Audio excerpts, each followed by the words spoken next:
हम सबको अच्छे से समझने नहीं पड़ेगी।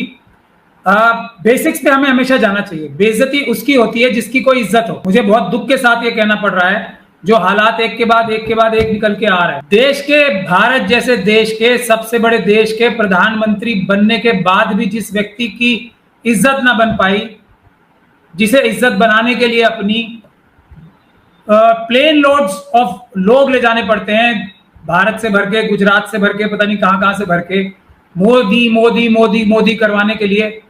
तो जो वस्तु, जो कॉन्सेप्ट एग्जिस्ट नहीं करता, उसके बारे में बात करना ही व्यर्थ है। ये सीधी बात है।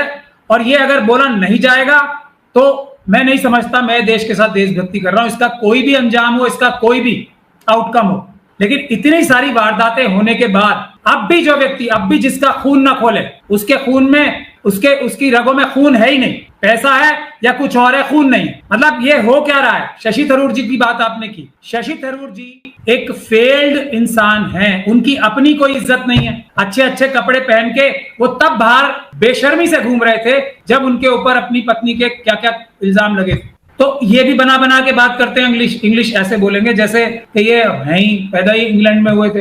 एक एक्सेंट से इंग्लिश बोलना ही इनकी लाइफ का अल्टीमेट एम और गोल होता है। कुछ नहीं है इनके पास, जीरो नॉलेज, रट्टाफिकेशन करके कुछ आके बोल देना रट के।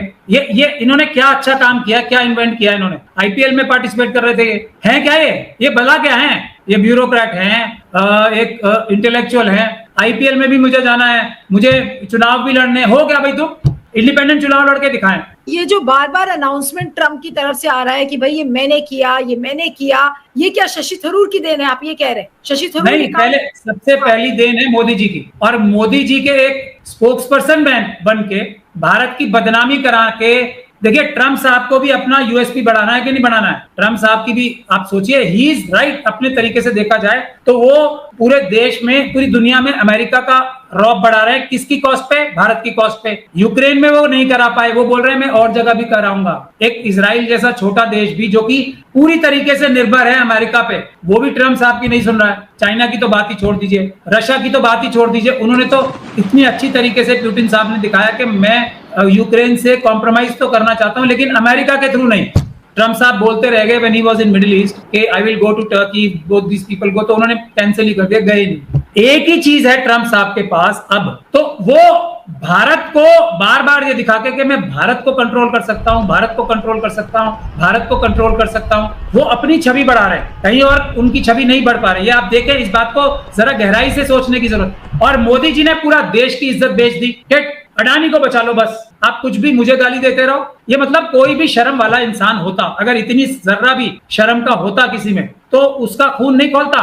तो आप मतलब कितना, मतलब एक तो होता है कि ये हमने रिक्वेस्ट की, मतलब ये ट्रम्प साहब अगर ये बोलते ना भारत एक बड़ी कंट्री है, हमने उस बड़ी कंट्री से रिक्वेस्ट की, हमने बहुत उनसे मिन्नतें की कि आप प्लीज ऐसा मत करो, ऐसी टोन है ट्रम्प साहब की क्या? तो फिर भारत ने बड़ा दिल दिखाया। लेकिन छोड़ तो रहे ट्रम्प साहब, आपको हमें ये और करके देना पड़ेगा। ये जो आईएमएफ जो पाकिस्तान को $2 बिलियन का जो हेल्प कर रही है, वो उसको आप थोड़ा पॉज कीजिए। एफएटीएफ को दोबारा आप लागू कीजिए उनके ऊपर।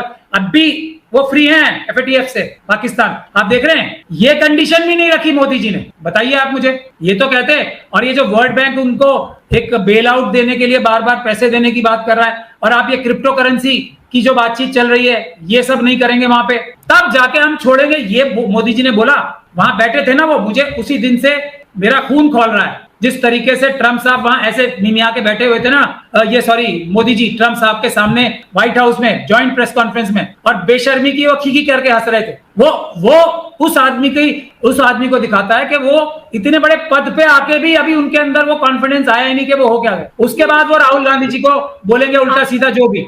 आपने जो डॉक्टर शशि थरूर की बात किया, मैं आपसे ये समझना चाहती हूँ कि Shashi Tharoor multi party delegation की अगुवाई कर रहे हैं, उनके नेतृत्व में मल्टी पार्टी डेलीगेशन गया है। उनका ब्रीफ, अगर इंडिविजुअल ब्रीफ की अगर मैं बात करूं कि डॉक्टर थरूर को इंडिविजुअल ब्रीफ किसका था, वो देश की बात रखने गए थे या अदानी की बात रखने के लिए गए हैं? देश की बात तो वो रखवाई है ना। अगर फिर आप नीलू जी, प्रत्यक्षम किम प्रमाणम नहीं है एक चीज। अभी भारत के देश के अंदर, हमारे देश के ऊपर रोज हम लोगों की मतलब इतनी ज्यादा खून खौलता क्यों है? ट्रम्प साहब ने 11 बार बेइज्जती की है। मोदी जी की तो कोई इज्जत है नहीं है, मैं पूरी गारंटी से नहीं कह सकता, मुझे तो विश्वास है नहीं है, इज्जत कोई इज्जत नहीं है उनकी। हो ही नहीं सकती कि आरएसएस में ट्रेनिंग ही ऐसी होती है। इज्जत नाम की कोई वस्तु नहीं है। उनका जो सबसे बड़े आइडियल है, मैं तो कभी उन पे बोलना नहीं चाहता, लेकिन वो माफी माफी माफी माफी माफी लिख के, कोई माफी लिखता है? इतनी बार लिखता है कोई? मर जाना पसंद किया बहुत सारे लोगों ने, माफी नहीं लिखी। तो वो उसको एक अपनी टेक्निक बताते हैं कि नहीं बताते हैं? वो टेक्निक थी, तो ये भी टेक्निक है ना। मोदी जी टेक्निक इस्तेमाल कर रहे हैं, लेकिन ये भारत की टेक्निक नहीं है, ये आरएसएस की टेक्निक है। आरएसएस की एक और टेक्निक देख लीजिए आप। चाइना के लिए मोदी जी ने छोटी आंख वाले गणेश जी बता दिए। तो ये छोटी आंख वाले गणेश जी रोकने की ताकत, सबसे पहली ताकत, सबसे बड़ी ताकत तो इन्हीं मोदी जी के पास है ना। बॉर्डर पे रोक दें, ट्रेड कैंसिल कर दें, मना कर दें चाइना से।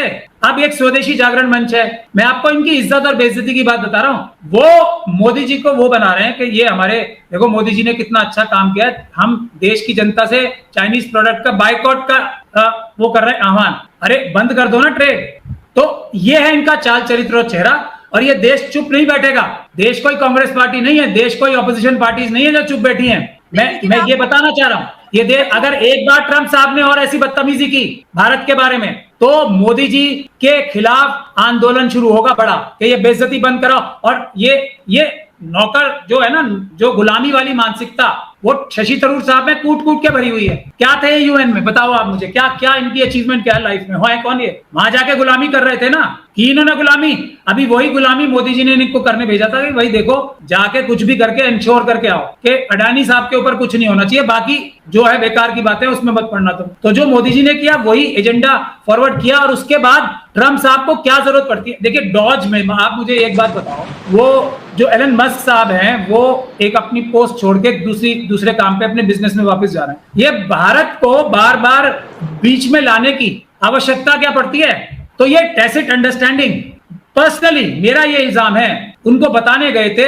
और कोई इतनी घटिया हरकत करने को तैयार नहीं होता। इसीलिए शशि थरूर साहब को चुना उन्होंने, मोदी जी ने, कि वहां जाके बोला होगा जी आप 2-4 बार और बोल लो, हमें कोई दिक्कत नहीं, लेकिन उससे आपकी छवि बढ़ती है। आप हर पब्लिक फंक्शन में ऐसे ऐसे बोलो कि मैंने भारत से ऐसे करा दिया, भारत से ऐसे करा दिया, उससे हमें कोई दिक्कत नहीं है, अडानी जी को छोड़ दो। ये और यही मतलब है। क्या लेके आए वहां से? इनसे, शशि थरूर से मैं ये पूछना चाहूंगा, ये लेके क्या आए वहां से वापस? नहीं तो क्या अदानी पर कोई बात नहीं करे, इस वजह से इतने बड़े काम की सुपारी डॉक्टर शशि थरूर को दी हुई है कि भाई सब कुछ बेच दो, सब कुछ बेच दो। मोदी जी का ये वो है, एक सुपारी कह लो इसे, या जो चार्ज देके भेजा जाता है सबको। कितने लोग कितना अपना जमीर फरोश करके आए पाएंगे, ये तो आने वाला वक्त बताएगा। लेकिन गेम एक ही है कि वहां जाओ, अडानी जी को बचाओ, कोई और दूसरा काम ही नहीं है। वरना आप बताओ ना, इनके जाने का फायदा क्या है? वो क्यों गए ये? प्राचा, इसका मतलब शशि थरूर का ब्रीफ ये है कि देश की बेइज्जती कराओ और अदानी को बचाओ। अगर क्लैरिटी से बोलूं, देश की जितनी मर्जी बेइज्जती हो जाए, ये वहां पे जाके उनको बता दो क्लियरली, आप हमारे बारे में कुछ भी बोल लो, हम लोग वापस कुछ नहीं बोलेंगे, चू भी नहीं करेंगे, आपके एम्बेसडर को भी नहीं बुलाएंगे, आपके किसी एक जूनियर अधिकारी को भी बुला के उसको कोई अपनी नाराजगी व्यक्त नहीं करेंगे, लेकिन अडानी जी को माफ करवा दो बस आप। नहीं, लेकिन शशि थरूर के भाषण अगर आप देखिए तो उसमें तो ऐसा कुछ भी नहीं है, बल्कि भाषण तो वो बहुत अच्छे दे रहे हैं, अच्छी बात कर रहे हैं। एक बात मुझे बता दो, क्या अच्छी बात बोली है उन्होंने जाके?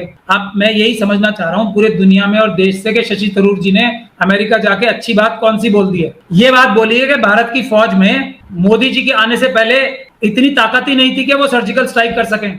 ये है घटिया आदमी, ये है घटिया आदमी। और भारत की फौज, जैसे मैंने पहले भी बता रहा हूं मैं, ये काम तो रोज, अभी आप किसी भी रिटायर्ड फौजी से या सर्विंग फौजी से पूछ लो, ये काम भारत की सेना जो है ना, बॉर्डर्स पे, चाइना के बॉर्डर पे भी और पाकिस्तान के बॉर्डर पे भी, अपना दबदबा बनाए रखने के लिए रोज करते हैं सर्जिकल स्ट्राइक। मतलब रोज तो मैं वैसे बोल रहा हूँ थोड़ा बढ़ा चढ़ा के, लेकिन ऑलमोस्ट रेगुलर बेसिस पे होता है, और वो चूम ही नहीं कर पाते।